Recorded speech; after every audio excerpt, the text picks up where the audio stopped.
And now, your Storm Team 18 forecast. Weather from where you live.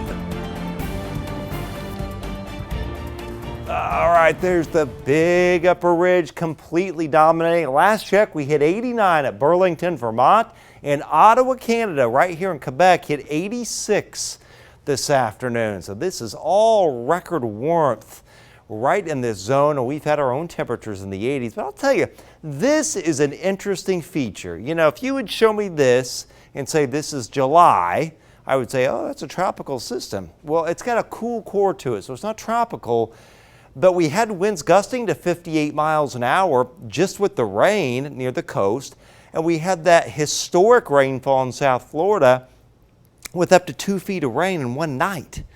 So this storm's packed a punch. It's not named, but it's produced a lot of wind. There's still a wind advisory down here, and it's producing tornadoes in Georgia, and it's producing heavy rain. And look at that. It looks like a little tropical storm here, doesn't it? As it kind of weakens as it moves kind of northwest right now.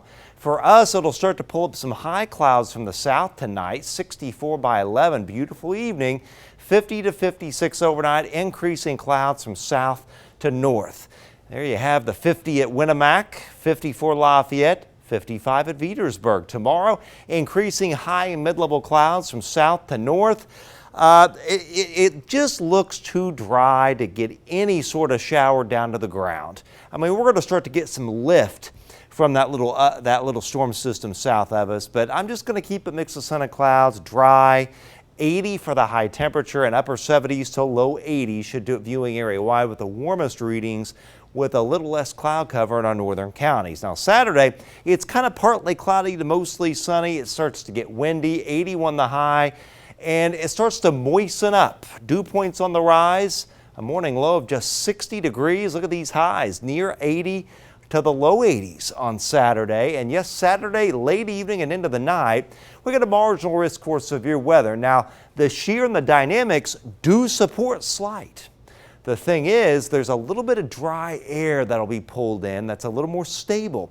So that may confine the slight risk to Illinois and keep us in marginal, the risk of a couple isolated severe gusts from a little line of storms that comes through. And you can see on the scale here, we're in a 1. When we held the tornadoes a couple weeks ago, we were in moderate, a 4. This is a 1, or isolated severe. So here we go. This is 9 o'clock in the morning. The model wants to bring a few showers in tomorrow, but it's just so dry. I don't see how we're going to do it right now. Here's Saturday morning. This is Saturday afternoon. Then watch the storms fire to the west right here. And then these storms come through late Saturday evening, Saturday night. We may have a few lingering showers on Sunday. And it'll be very windy and cooler on Sunday. Only 53 Monday, but just like that after a light freeze Tuesday morning, 81 next Thursday, and we're around 80 to the low 80s come a week from this weekend.